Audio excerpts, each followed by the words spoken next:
Thanks, Jen. You know, a few years ago, I had the privilege of meeting a truly unique artist here in San Francisco. Not only an incredible voice, but an incredible story, an incredible inspiration to many people.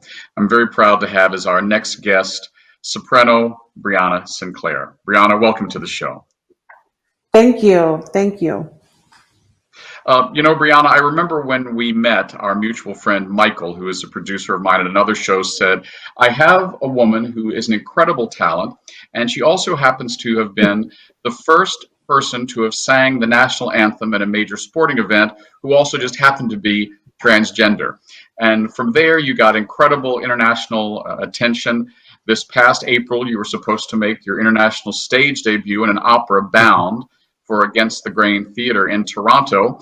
Well, we all know what a difference a pandemic can make. Obviously, that premiere didn't happen. Uh, Over the last few months since COVID happened, literally putting your career and your training on hold, what has it been like for you as first a singer and also as a transgender woman dealing with COVID-19? It's a challenge. I mean, life happens, and I think as an artist, you have to accept the fact that life happens, and how do you maneuver, through those challenges? It has been a challenge, but um, I'm very thankful that I'm alive and well, and as trans folks, we go through our own personal issues. So with that, along with the COVID crisis that's affecting people all over the world, um, it can take a huge toll on your mental health and your emotional health. And so, but I am hanging in there, and music never stops. So even if this is happening, I've learned that music never stops. You can always create and make music. You know, like many artists, you work to support your art. I know that you work with the San Mhm. Francisco AIDS Foundation, which at the best of times is always a challenge. I remember when I was in school, I waited tables and played piano to support my work. So if you're in the arts, it's like having two careers simultaneously. You've done, however, an incredible amount of training. For those who aren't familiar with your career, quickly take us through how you started and what professional development you have had and continue to have, specifically with operatic training. Yes, so my voice went through a series of changes. So I started off as a tenor before I transitioned, and then from a mezzo soprano to now a lyric soprano.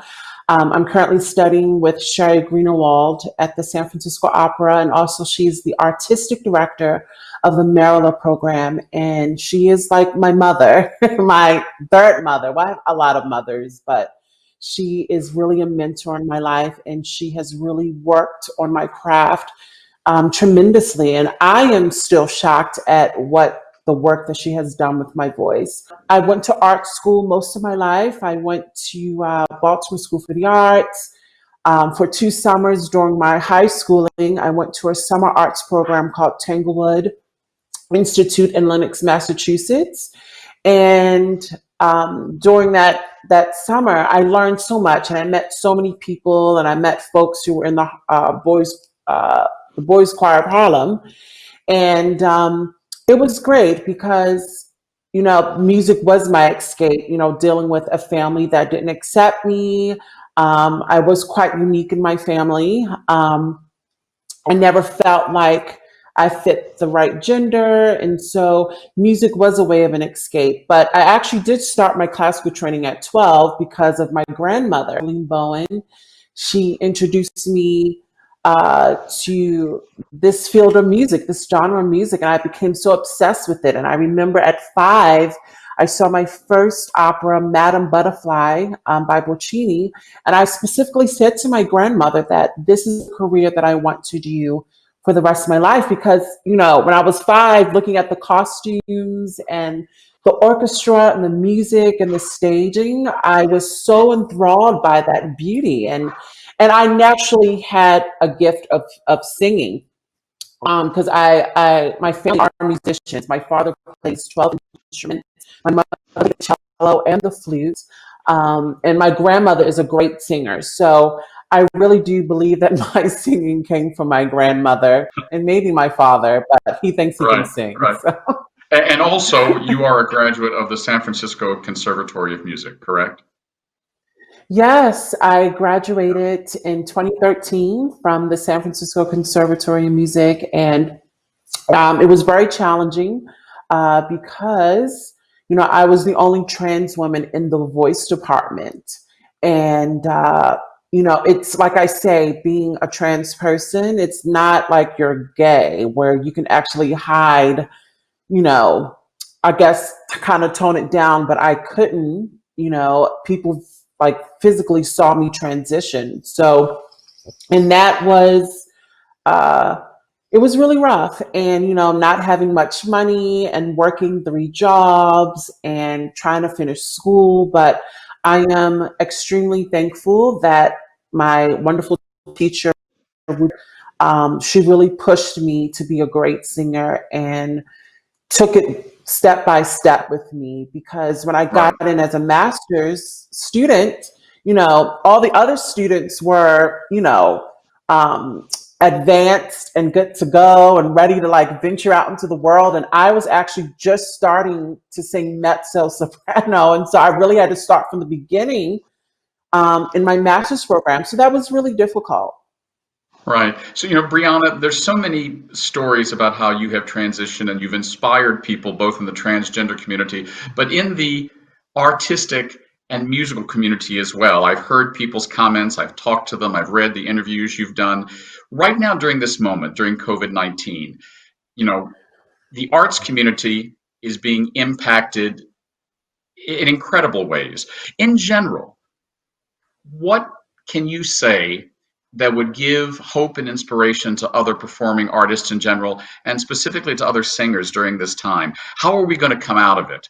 And what advice can you give? As artists, like myself, we are continually evolving. And, this COVID pandemic, which is terrible for many people, folks have lost their jobs, the unemployment rate has increased. There's some very major big issues going on in our world that has taken a huge impact. But I think as a singer specifically, I think continually working on your voice, continually picking music that will strengthen your technique. So I think that as a performer, it just never ends. That's kind of been my process during this experience, is that I've continually worked on my repertoire. I've continually connected with my coach and figure out what can I do during this period of silence and closure, um, so that I can keep growing, you know.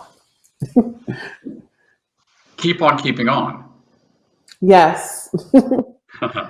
Brianna, in our last few moments, talk to me specifically about what this experience has been like on a personal level. What was the worst day or period for you, and the best day, something that inspired you and said, well, yesterday wasn't a great day, but this experience or this conversation I had, maybe with another artist or whatnot, has given me the hope and the inspiration to go on. The Metropolitan Opera just started this HD free. They show operas. It's like for free. You log in and you watch free operas, and I think that's kind of been my inspiration. And watching a lot of opera productions kind of just keep me uplifted. I would say the first week of quarantine was really rough for me, and I'm sure it was rough for many people because there was so much uncertainty. It might sound corny, but during that first week, I actually went in the living room and took up my keyboard, and I just started doing scales, and I started singing some arias, and that kind of relieved me, and it gave me peace. But also, I was dealing with a lot of things. The production of Bound that was supposed to be taking place in Toronto, Canada, was postponed, and so a lot of things were just hitting me all at once, and I'm sure it was hitting a lot of folks all at once, from losing jobs, productions being halted, and everything. Um, Do you ever think of yourself consciously as an inspiration to other artists and specifically to other members of the trans community? Yeah, you know, I don't want to call myself, I guess, a role model trans community because that is such a heavy crown to hold.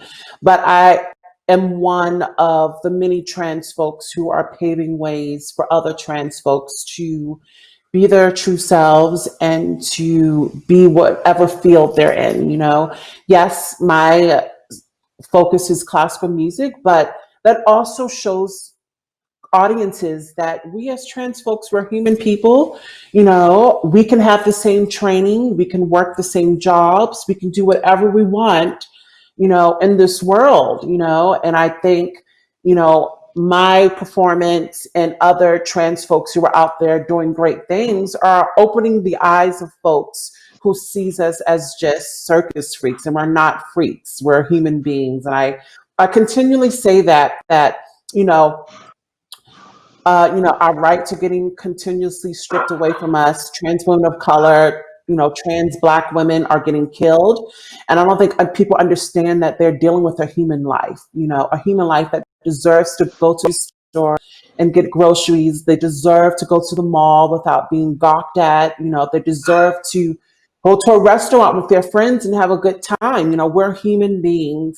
And so, you know, I am so honored that, you know, the universe, God, whoever it is that has given me this gift of song, you know, to uplift people and to uplift the community. Yeah. Your story is one of continual inspiration to me, and I know the community. And I can assure you that when we come out of this COVID-19 crisis, there'll be a lot of people who will look forward to crowding into a theater and hearing you on stage. Thank you for speaking with us today, Breanna. Yeah.